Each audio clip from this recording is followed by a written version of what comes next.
किस किसने गीता पूरी पढ़ी है वो हाथ उठा के दिखाओ। 20 हाथ उठे भाई। तो रख क्यों रखी है? इसीलिए एक गांव में, उत्तर प्रदेश के एक गांव में, पूर्वांचल के एक गांव में एक विधवा औरत थी। मजदूरी करके अपना एक बेटा था उसे पालती थी। बेटा बड़ा मेधावी था। उसकी नौकरी कलकत्ते में लग गई। उन दिनों नौकरी से आदमी साल 1.5 साल में लौट के आता था, छुट्टी नहीं मिल रही थी। तो उसने कहा माई अब नौकरी लग गई है, बर्तन मत मांजना, अब मैं जा रहा हूं और पहली तनख्वाह के बाद से पैसे भेज दिया करूंगा, तुझे कुछ करने की जरूरत नहीं है, साल भर बाद लौट के आऊं। 8-9 महीने बीत गए। माई फिर भी बर्तन मांगती रही। किसी ने कहा कि यार ये क्या हो रहा है?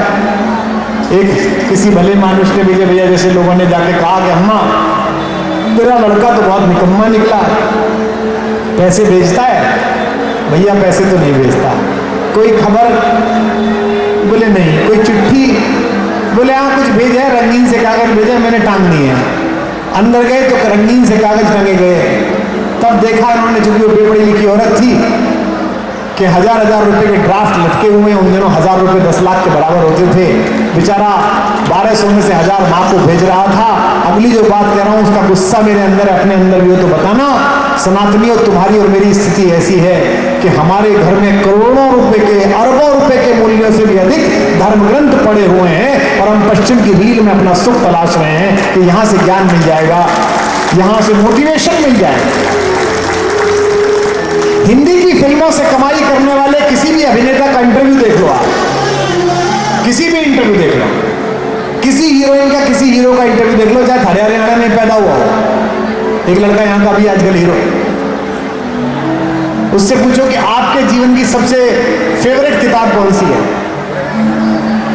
5 steps to heaven, 3 ways of life, अंग्रेजी में ही बोलेगा। 10 में से एक नहीं मिला जिसने कहा जी मैंने गीता पढ़ी। और वो सुनते हो तो मैं उन सबसे कह रहा हूं, तुम्हारी लोकप्रियता गई तुम्हारी जगह, तुम्हारी कमाई गई तुम्हारी जगह। मैं बैठा हूं, मुझसे पूछा जाए कि तुम्हारे जीवन की सबसे महत्वपूर्ण 2 पुस्तकें कौन है जिन्होंने तुम्हें ऐसा बनाया, तुम्हारा विश्वास, तो मैं कहता हूं 2 पुस्तकें, श्रीमद् भागवत गीता और श्री रामचरितमानस। इन 2 के कारण ऐसा बना। क्योंकि महाभारत ना पढ़ी होती तो इतना कैसे पता रहता कि अगर मित्र दुर्योधन हो जाए तो कर्ण की तरह उसके रथ पर मत बैठे रहो, उतरो और चलो कि तू जा मरने, मैं नहीं जा रहा। ये महाभारत नहीं सिखाया, ये उसी की वजह से आया। ये राम ने ही सिखाया कि कैसा भी ऊंच नीच हो, मैं जिस समय बैठा हूं इसी समय भी अखबार में खबर छप रही है मेरे बारे में। पिछले 6 साल में इस देश में ऐसा कोई चुनाव नहीं होता, चाहे राज्यसभा हो चाहे लोकसभा, ऐसा कोई मंत्रिमंडल विस्तारांतर में मेरी खबर ना चलती हो।